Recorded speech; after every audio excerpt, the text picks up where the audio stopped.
Recording in progress.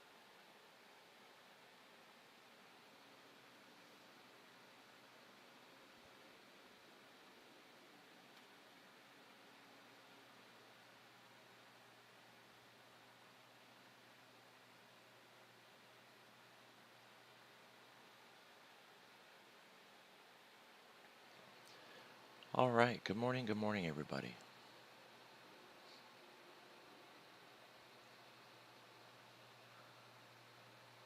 So we made it through the FOMC, and my call out earlier in the week that the latest bear market rally was done has held firm, and that bear market rally is done.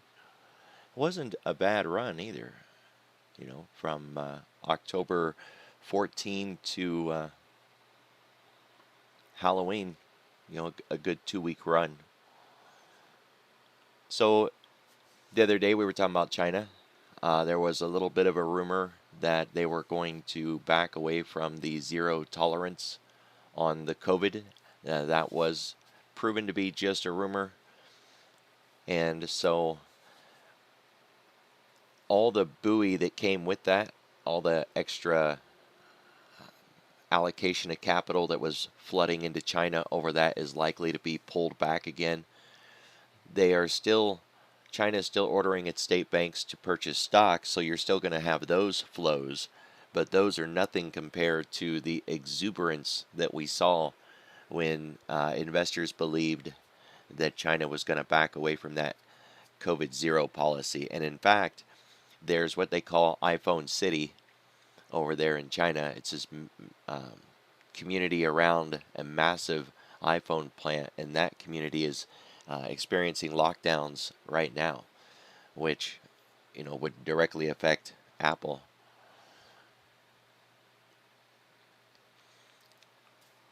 So Powell did say they're going to move the goalpost on their interest rate target. The original post or the original idea is that they want to raise rates into a mildly restrictive territory, but they don't know exactly where neutral is because it's a hypothetical concept. And if you don't exactly know where neutral is, how do you know that you're in restrictive territory? Well, you have to look at your indicators, and the Fed's indicators are backwards and slow looking, right? So they need time to see if what they're doing has had any effects, and they raised rates at a record pace and just an absolute record-setting pace, and it takes time to see the effects of that pace. But they're not going to stop and wait to see if what they've already done is enough. They're just going to keep on going. So by the time they actually stop raising rates, it will be because they're finally seeing the effects of the work that they've been doing. But by then, we'll have shot way past mildly restrictive, and we will be into just downright completely restrictive territory. But if we were at 3 and we're now at 375, and they're facing another 75 basis points for December, that'll move us from 375 into 470 or 4.5. And 4.5 is generally the spot where the Fed pauses. If you look back historically over all the different rate cycles that we've gone through, 4.5 is generally where they end up pausing. And the belief was before yesterday that we were going to go from 3 to 375 and then maybe get a 50 basis points and then a 75 or a 25 basis points over December and February, and that would ease us into that 4.5 spot. Well, if we get 4.5 in December and they're already talking about February with at least another 50, that'll put us into 5%, right? And that's going to be, above the decades-long average that we've been using, and it will definitely be aggressive. But they kind of need it. We've seen the job numbers this week, and, hey, things aren't, all sunshine and rainbows out there, but there's still a lot of money floating around. And the goal here is wealth destruction, right? To remove excess liquidity. They pumped trillions, helicopter money. They were just dumping it out there during COVID. And now they're trying to soap it all back up like with a sponge. And there's just still a whole lot of capital. But they are accomplishing their goals. If you look at, say, Apple, or quote, the Bank of Apple, as I've heard it called, its reserves are massively depleted.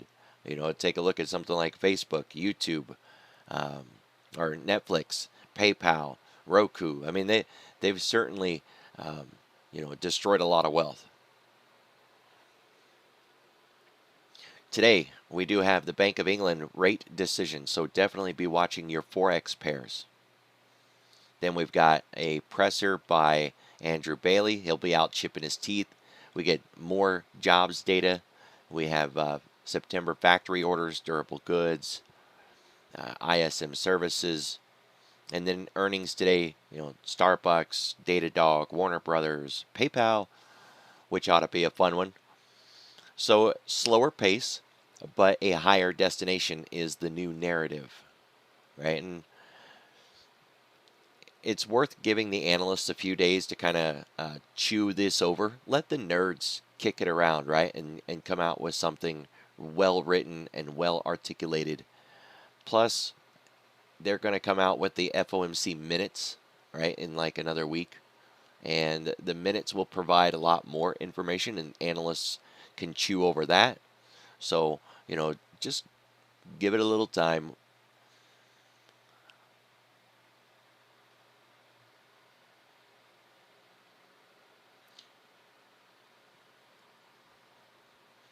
And the big fear is that they stop too soon and interest rates aren't enough. Inflation continues to run wild, and they have to come back in and basically start from scratch. That's their big fear right now. It's really what they want to try to avoid. So they would rather break things and make sure that they've finished the job. I'm in the camp that it's entrenched now, and it'll be a decade or more before things really start to turn around in inflation.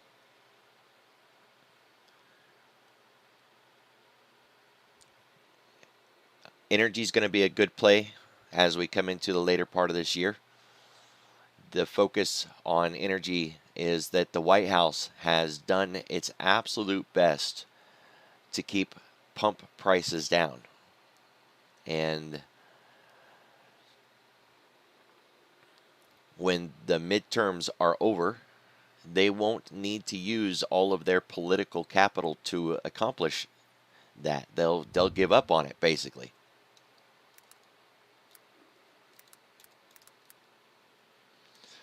And when they do that, pump prices are going to go up, fuel prices are going to go up, and fuel prices are directly connected to inflation. If they think that they've been bottleneck or slowly wrangling control of inflation, they ain't got a clue. They ain't got nothing. Because once those fuel prices start to rise and inflation comes roaring back with those higher costs of fuel, and we get into holiday season where fuel goes up as well, inflation readings as we get into, say, January, February, and March, because everything is a lagging indicator, remember, start getting into things like February and March, and especially that February FOMC meeting, and they're going to see that they are not winning this war yet in inflation, and that it's going to be higher for longer and kicking that pivot can down the road again. So, just like that old song, you ain't seen nothing yet. Yeah.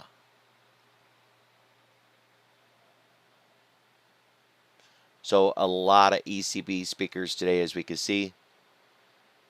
It's a full house. It's absolutely a full day. Lots of econ all through the day.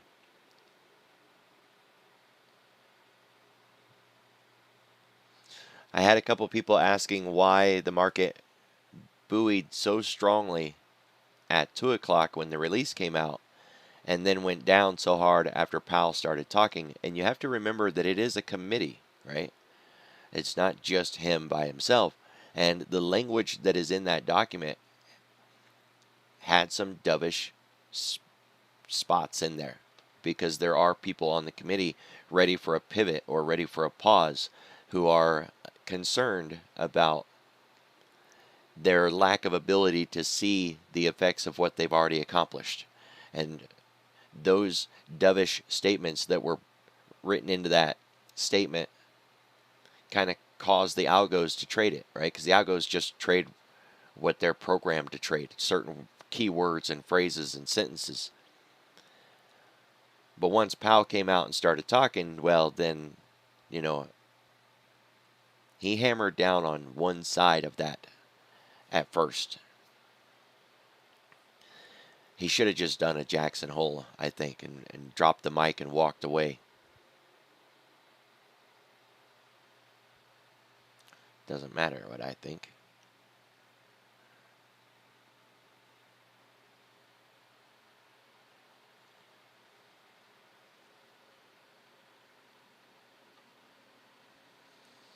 We do have additional auctions today at 11 and at 11:30. These are really important to how I trade, how I keep track of the market, and what I look for in the afternoon.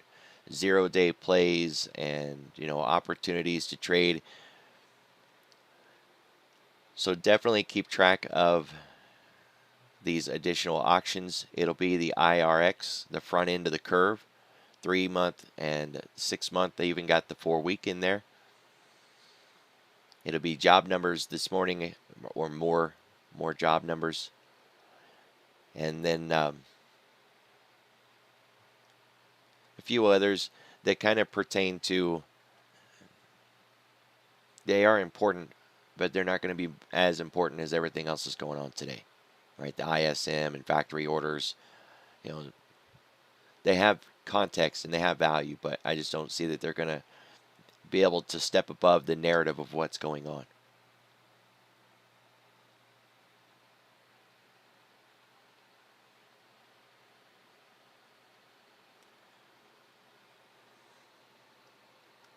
All right, so before I load my indicators and we start looking at the intraday, called the end of the run on Friday. So we're working our way back down. We have a TRB or a trendline breakover. We've got a breach of the last higher low, and we will now, even if we rally at this point, we will now have a lower low wherever it finally ends up, right? If you were to look back at previous FOMC meetings and how far the market can go before it begins to stabilize, let's swap to a place where I have some notes.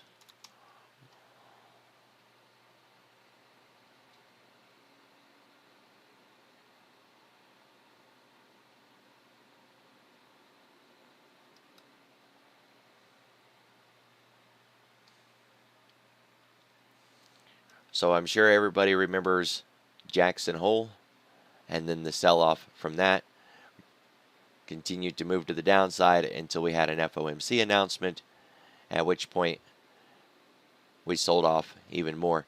So from the peak of that announcement down to its first stabilizing position,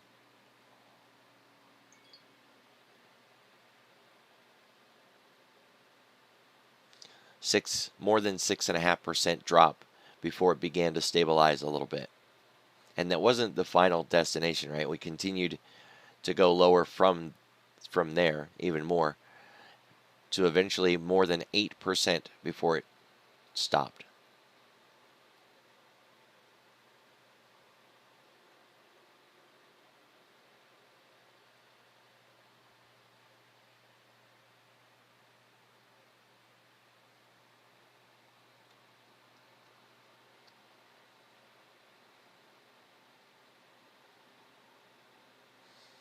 that will get us back down to 35.50 area. 35.50, 35.60. Now there's nothing that says we have to move the exact same distance as we did last time. That's not the way things work, right? But it is interesting to note how things line up along that bottom. And I've talked more than once about looking at where things line up. And when you have multiple tools and measurements and criteria that still independently get you to the same destination, that destination has a lot more context. So 35.50 area is a really big deal. Not only is it the lows on the year, right? That whole area, I would just paint it with a fat crayon. Not only is it the lows on the year, but there's just a lot of structure down there.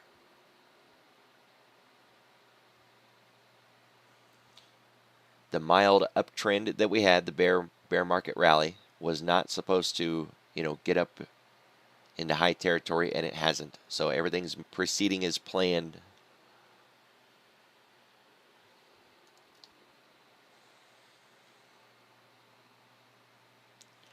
All right, so at this point, we have to start thinking about what is the new destination, and are we going to go all the way back down to those lows? When it comes to technical analysis, one of the things that you want to do is when you get a big candle, you want to measure that sucker. And you want to plot 50% of its measured move, and then 100% of its measured move. Those will be targets to aim for. So if we kind of clear up some of this clutter,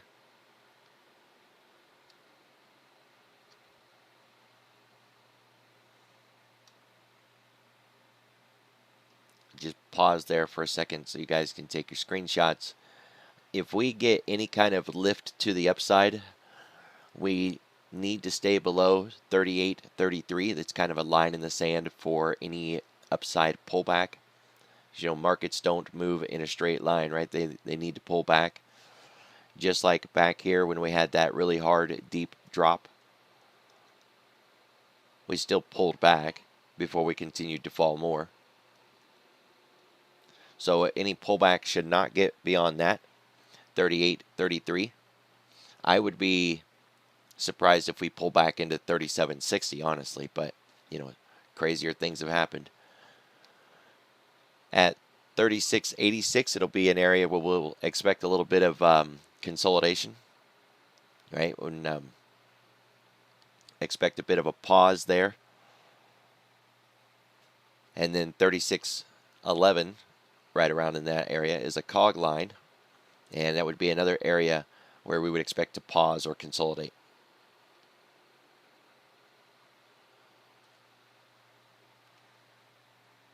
Another measurement that you can apply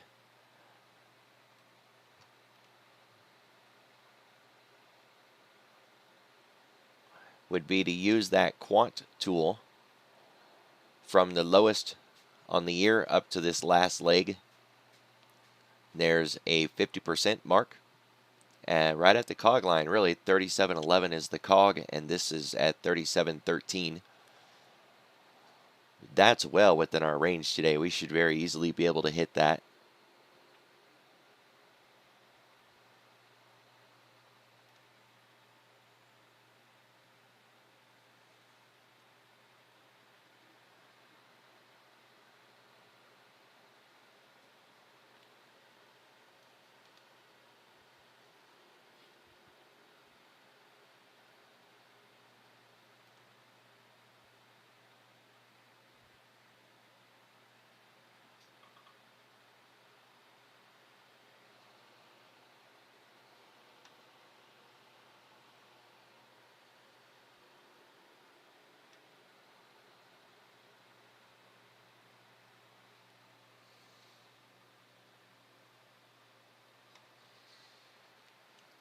And the last thing on the daily that we need to look at is how far away from the 10 are we?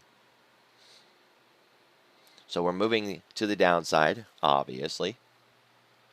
And when we look at the 10-day, we want to start with the idea of what is the typical distance away from the 10-day to the downside that we see in a market, in this market, before it pauses and consolidates and waits for that 10 to get caught up. The extremes this year have been beyond 6%. We're not looking for that necessarily, at least not yet. And the average seems to be more around 3%. So once we expand to the downside beyond the 10-day moving average to just around 3%, we're going to be expecting a pause or some consolidation, but we're not there yet. What we're asking here is, have we moved far enough or fast enough to expect a rebound? And I usually point to this kind of thing when people say, gosh, we've fallen a long way. You think we should buy calls? And come on, we've all done it. The market moves really hard in a day or really hard for 2 days, and we think, gosh, it's really run a long ways. Surely we can buy calls at this point. And then we end up getting run over when it continues to fall, right? Well, there's nothing that says that a market has to turn around no matter how far it's fallen. And you're better off looking at the average distance, start to see, has it really fallen far enough that it needs to pause, or that, linear regression, dot plot statistics, least squared methods, bell curve statistics, is it there yet? No, it's not. So just something to consider, right? And this is the 10-day for, us swing traders. I really like to keep track of that 10-week, and I'm certainly not the only one. IBD promotes that as one of their greatest valuation tools, is the 10-week. We're just barely below the zero line, and the average here seems to be around 4, maybe 3.5 to 4 for that pause location, and we're certainly not there yet. So we could easily fall a long ways from our current location, and we would not have fallen too far too fast, which is what the entire discussion is all about. Have we fallen too far too fast? Nope. The easiest visual right now to focus on to be able to answer that question is a linear regression curve. So this white trend line here running through the center of my chart, it's a linear regression line. And generally speaking, you get what you give. So if you get 3% on one end, you get 3% on the other end. Well, it was a mild dip to the downside, and we got a mild dip to the upside. Right? See how that works? Simple, right? There's nothing complicated about this. So we got to get through the center line, and we got to at least revisit that 3,600. And since we're talking about a market that is trending, it's supposed to go lower than the previous low, right? Lower than the previous low, lower than the previous low. So lower than the previous low, right?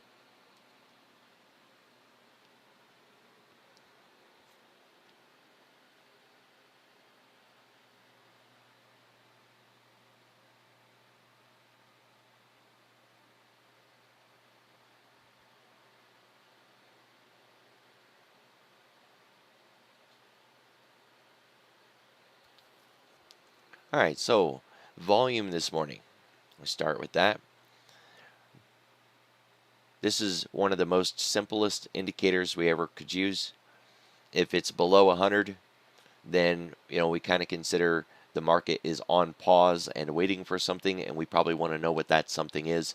And if it's above, say, 250, maybe even 300 for something really restrictive, then we would be concerned on that side of things as too, wondering, what all the flow is about. We're not on either side of that, right? We're sitting in the middle, so nothing to see here, and we just turn it off. Cool. From that, what do we got going on right now? We have an inside day breakout in effect right now because we are outside of yesterday's range. That's simple enough. That's a really great place to start. The expectation today is that we're going to continue this sell-off, or we are going to rally back into yesterday's price action. Getting back inside of that is going to be difficult, but the market can do it. We have enough econ this morning that it's certainly possible, but I really don't think it's going to be the econ, and we're going to get into that in a few minutes, but it's going to be the pairs US dollar China, US dollar Japan, euro dollar. It's going to be these things if we get above, right? It's going to be what's happening in the dollar, what's happening in the yields. It won't just be econ. It won't be the sectors, right? We need more help than that if we're going to get that kind of a rally.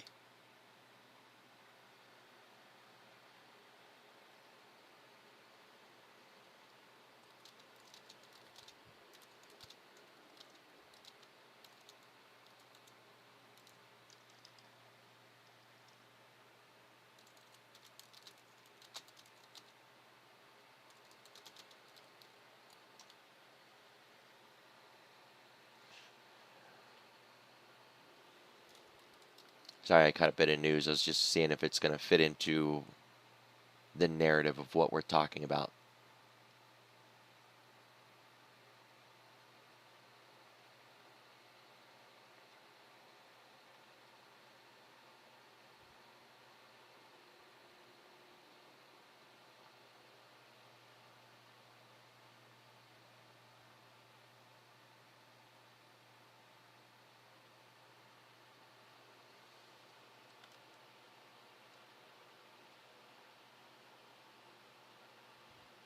Doesn't seem like it.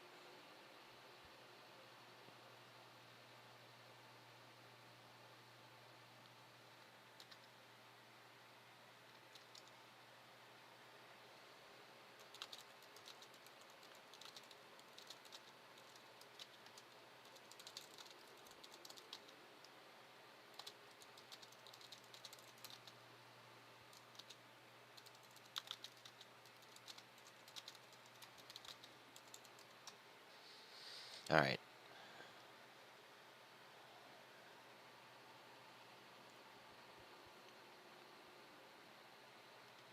So if we're not going to continue that move to the downside, then we want to focus on that big candle of yesterday, get those lines measured out, start plotting our downside moves.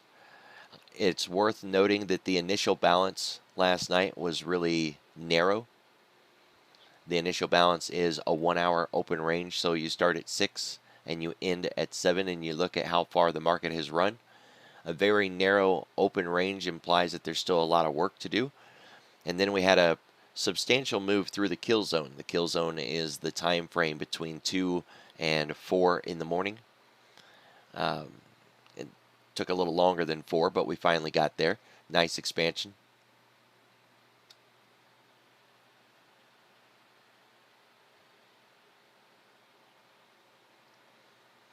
With us being back inside of this range that we had been in, we've got a lot of old pivots that we can use. If you're someone like me, keep track of previous open, high, low, close levels, CPI days, PPI days, FOMC days, and those open, high, low, close candles, plotting those forward.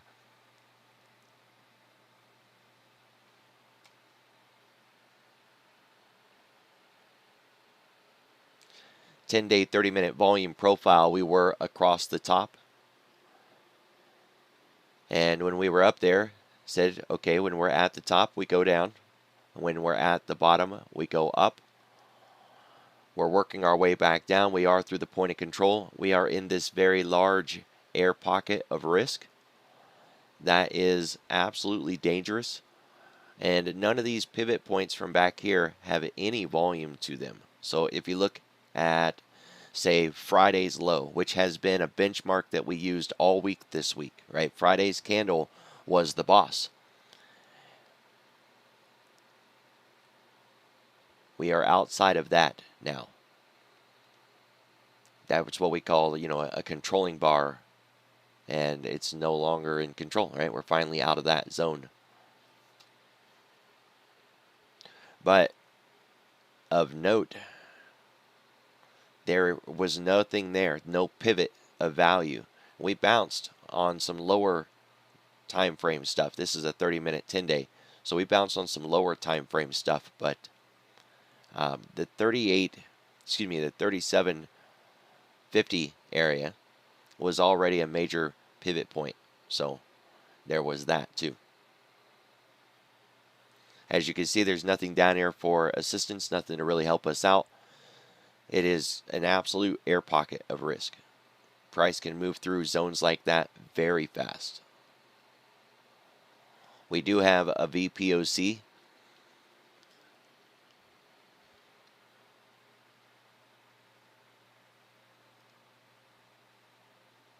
So yesterday's volume profile has a point of control that we have not yet hit since it's been printed. And we'll carry that on our chart until price goes back up and interacts with it at some point.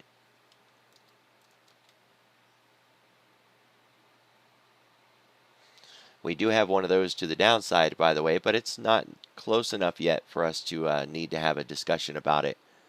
It's at 36.04.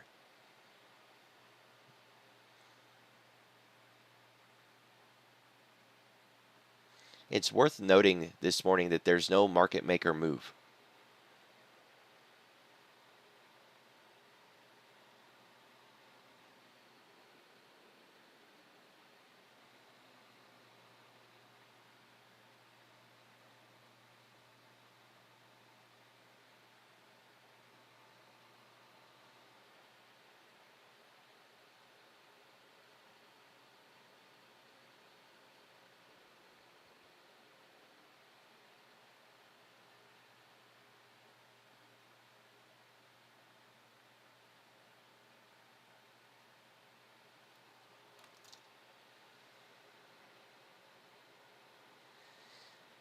All right, we're starting to get a little bit of a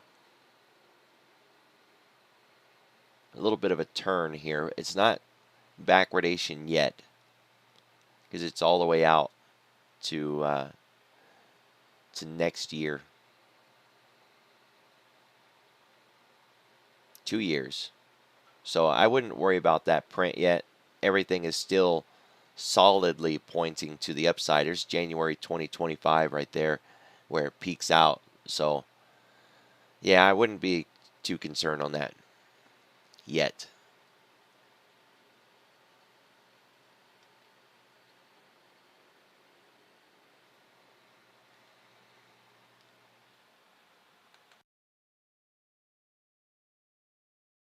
All right, so that gets us through the S&Ps, and the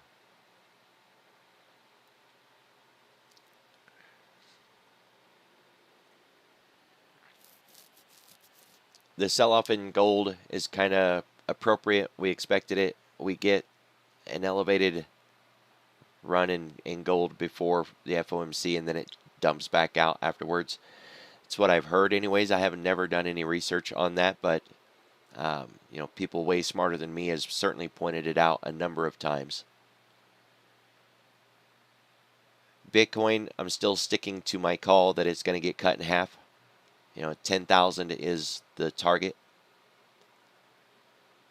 Yields are down, or excuse me, yields are up and bonds are down. Stocks and bonds are down. They're moving downwards together. Cats and dogs playing poker, right? It's like that old commercial where you know, the lady says, that's not how this works. It's not how any of this works. Yeah, well, that's what we have today. So continue to look for a decoupling between bonds and stock. And I'm using stock in a generic sentence. The NASDAQ, the S&P, you know, the NYSE, the Russell, quote, stock, and bonds. So, you know, pick your poison, 2-year, 10-year, 30-year. Bonds are going down and stock are going down together, and it is due to the influence of the dollar. This runaway freight train that's just getting ready to pass 113. If the dollar gets above 115, we're going to start to see things break. But how we get above it and how far above it we are will have a lot to do with it. So if we continue a slow grind and get through 15, that would be much better. If we continue these parabolic ripping moves and we get above 15, that seriously can break stuff. And we might have to see some intervention. The VIX did seem to wake up a little bit finally yesterday, but it's interesting to point out that the VIX closed down on the day with stock. And there's been a lot of discussion from the CBOE about how to fix it. They know there's something wrong.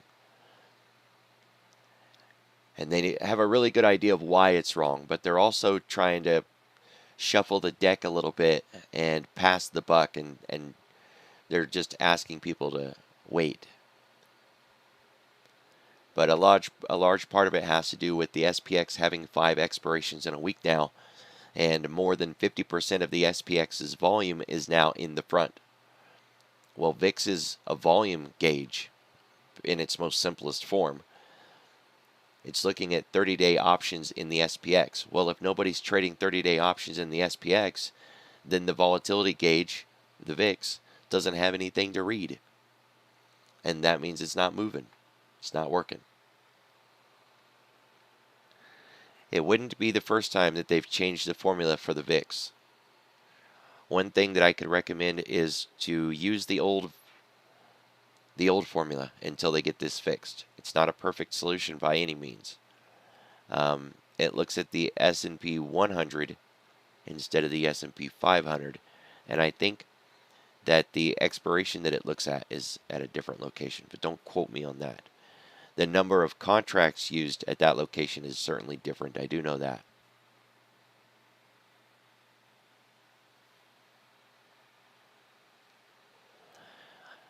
You could try to use the 9-day, but it's if you look at what happened with the 9-day yesterday, for an example,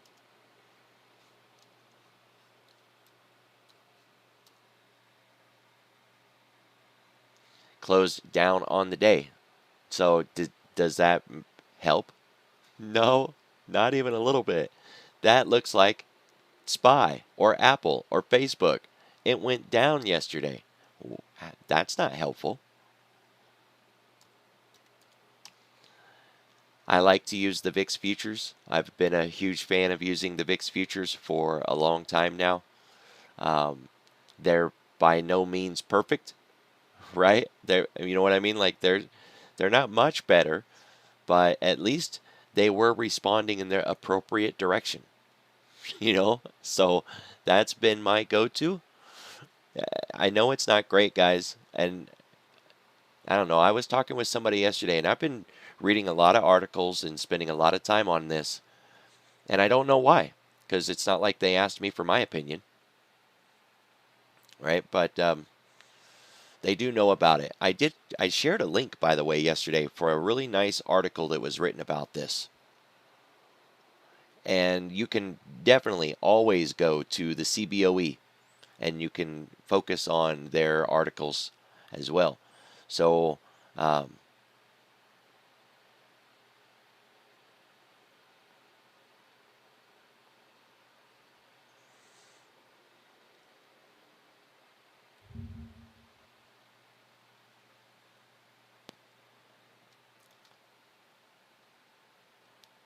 post this into the YouTube chat. And for anybody who's out there and you still want to get it and you don't have access to the Discords, just give me a shout.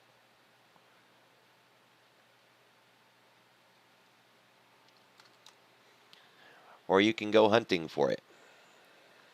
It wasn't really that hard to find. I went to the CBOE and I started looking at their latest articles that were written and just jumped back to August.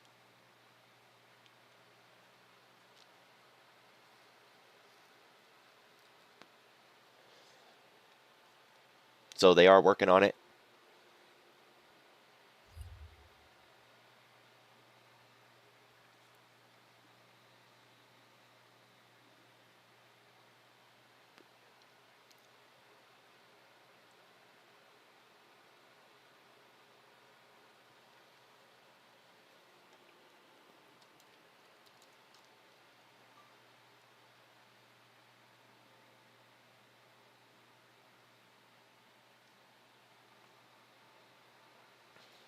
All right, that is just about the most beautiful double bottom that you could ever ask for.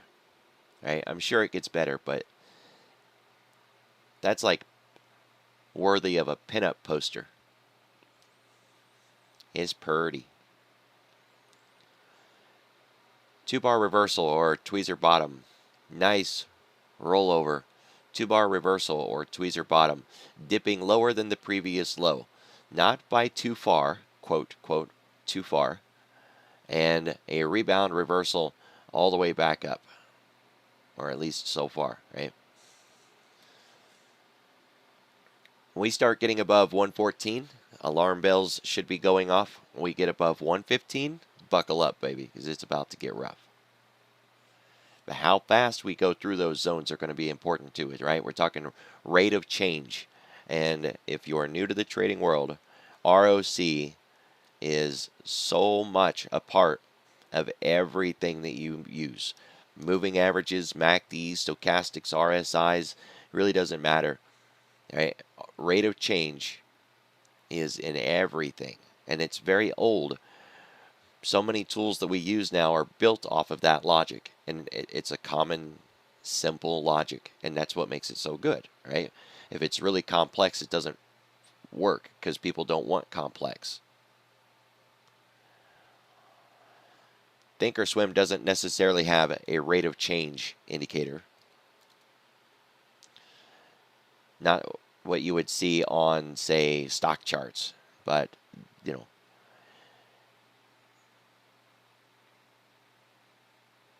I think Thinkorswim's version is more of distance from candle close to candle close kind of thing. But you can use rate of change in a lot of different formulas. We do not want to see the rate of change in the dollar get above 2. That will start to imply that we are moving too fast and start to break things.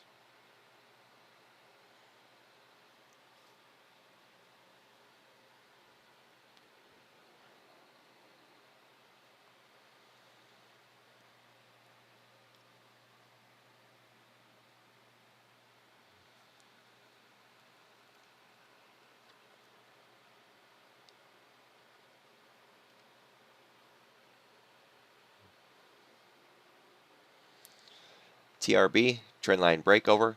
You might see a little bit of a Busby.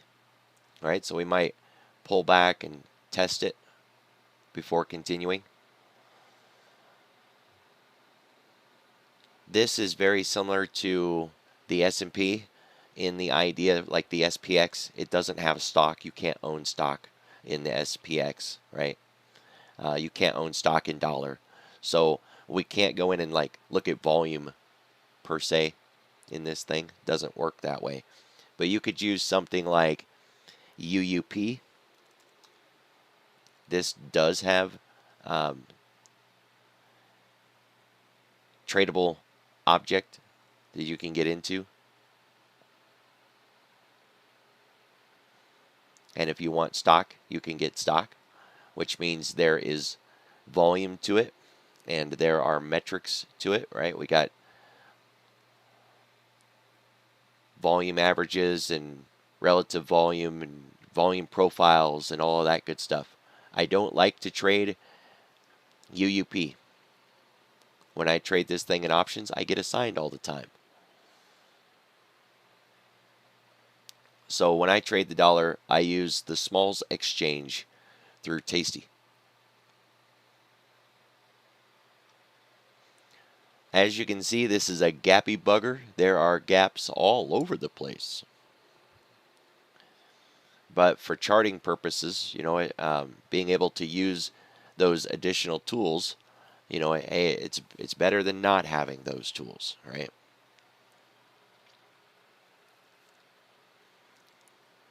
So we've got our benchmarks on the dollar.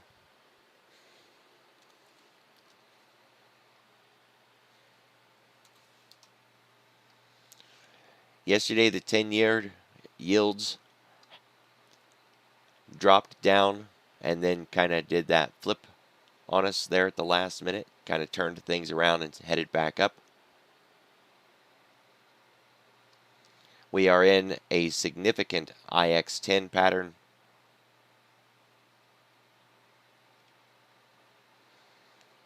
So a breakout of this box very likely might give us a Busby. It might.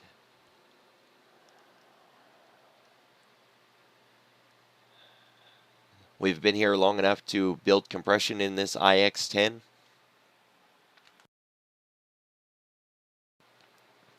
And the breakout should be swift and significant. All right, so getting above the box would just be the first step. That's 41. Getting back up to, say, the high on the year, around 42.7, would be step 2. And then getting up into my target of 47.06 is step 3. I know it's going to be hard to see on the zoom, but there is a line there, 47.06.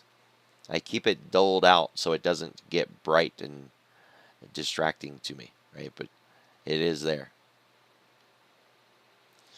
That would be some serious moves, right? We're talking, like, again, breaking things. So how fast we get there, the rate of change will be important to that.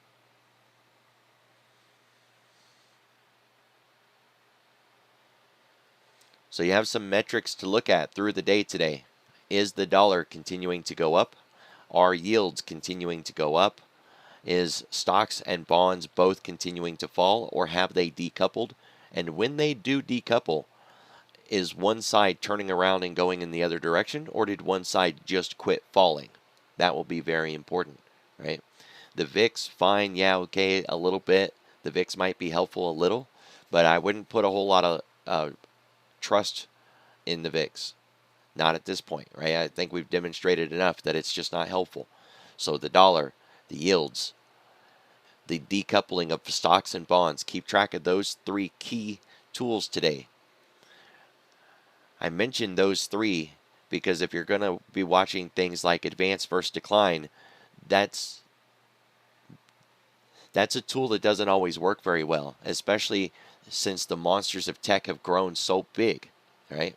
When the advanced decline was really useful, we didn't have these monsters of technology because that thing's been around forever, right? Like 50 years. So, it's in the current conditions with these monsters, they have enough market cap to completely override all the other market cap combined. So if they're working against the market, these breadth indicators aren't very useful.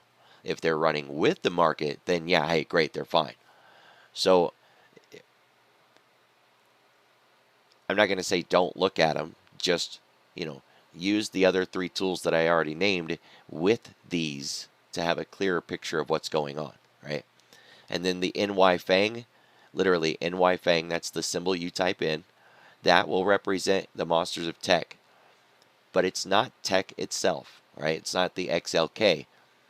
And even though I refer to it as tech and a lot of other people refer to it as tech, we're not doing it justice because it really isn't tech.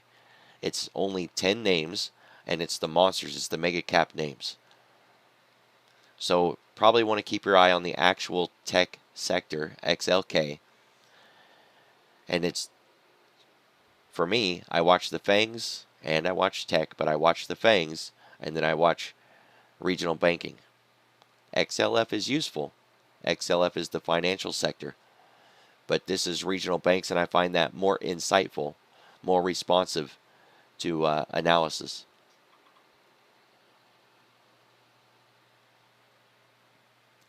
So something to consider. Keep your eye on those. If they're divergent, look for, the S&P has financials, the NASDAQ 100 does not. So if they start to diverge, which one is diverging? Is it technology? Is it finance? Special tools like CTIC and things like that, I mean, yeah, they're useful to a point, but when we start getting into extremes and then we reverse or we flip or, like V-bottom, these kind of breath tools can't turn fast enough to be useful at that point, right? They become like, it's like taking a snow globe and instead of gently turning it over, you shake it up really hard and it just kind of doesn't work. It's all full of bubbles and nothing does what it's supposed to do. Be the same thing. These breadth indicators are great until the market flips over really fast and starts going the other direction, and then they just can't do their job.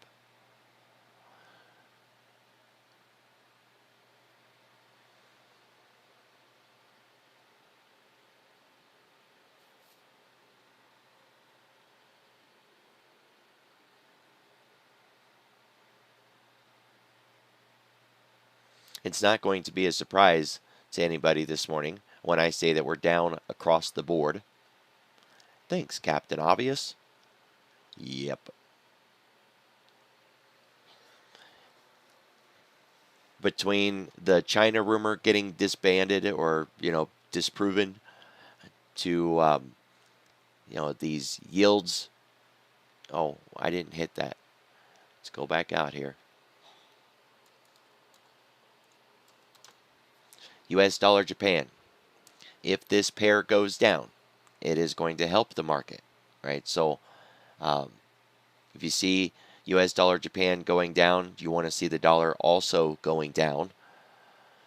Or let's say it another way. Should the dollar start to go down today, look to see what's causing it to go down, right? One of the things that would cause the dollar to go down is if Bank of Japan starts stepping up their defense again and they start pushing against the curve, that's going to put the dollar down, right? So at least you'll have a why behind the dollar moving.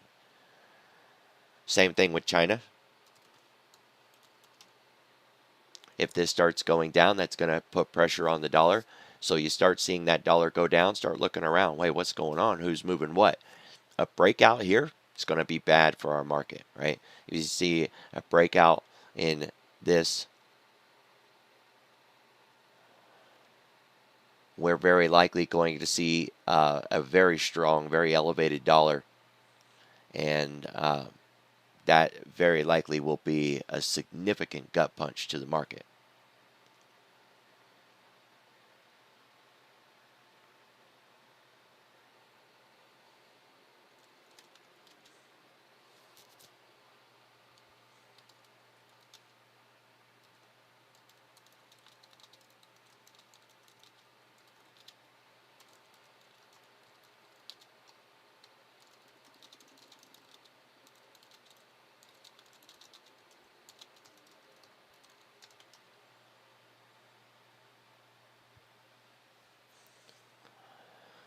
You don't have to watch the pairs if you don't have access to the pairs, or you want to just use something else. You can use ETFs like FXI. This is the China ETF. It will be inverse of what we were just talking about, right? So this is where people get confused. If China breaking out is going to also take the dollar breakout, that would be bad for our markets. So China going up, our market going down, basically, the pair. Trying to just keep it as simplified as I can. But when China goes up, this ETF goes down. So if this goes down, we would expect our market to go down. It's a simple way to say it, right? If this goes up, we would expect our market to go up. But that's not because it has any influence on our market whatsoever. It would be what's happening in the US dollar China pair is directly affecting the dollar index. The dollar index is affecting our market. I know that can get really confusing, right? Especially when I just swapped from the pair to the ETF. But you'll want to pick one. You don't have to do both, right? If you like using the ETFs, use the ETFs. Don't use the pair. Or if you like using the pair, which I do, then don't use the ETF. I like to trade the ETF. I don't necessarily like to trade a lot of Forex, but I like to trade this because it's got options and I like options. I like options. So pick your poison, right? You got FXI, FXY, you got the Euro, right? There's all these FX pairs that you can put in if you want to go that route.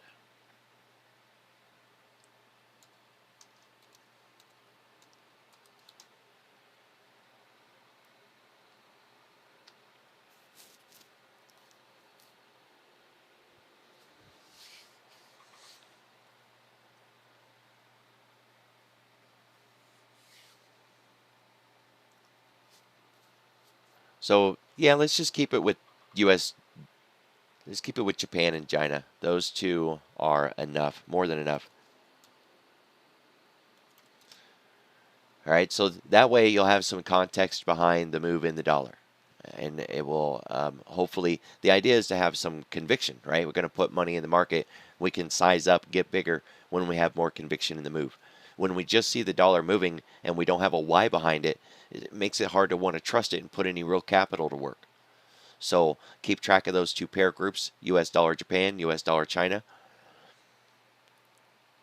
That'll give you the conviction behind the dollar moves. Then for the rest of it today, play the move, right? As we get closer to the open, should see fairly well which side is going to be doing good. If energy is going to be able to step out of the group, maybe your defensive allocations. So here on this 9 grid, the bottom 3, this is what we call risk off. In economic terms, in a down economy, these would be what we would want to focus on. But we're not talking about a down economy, right? We're talking about a down day and a down market. In a down market, everything can go down. And I think we're going to start seeing more redemption talk. Redemptions are going to hit this group on the bottom just as much as it's going to hit everything else. Keep your eye on energy from the discussions we were having, right? The suppression of pump prices and all that kind of gets more into crude than anything else. But the curve here, that white line, it's got that upside pointing, right? It's at least bucking the system compared to the others, and utilities is more flat than downward sloping. Building materials, it's a steep slope to the downside. Finance, technology, consumer discretionary. So watch the groups this morning and see which group is getting hammered the most for your day trades, right? Jump on the one that is the strongest. I would not try catching a falling knife today if you're going to trade the reversals or trade the flips. Validate those turns with all the tools that we've been talking about.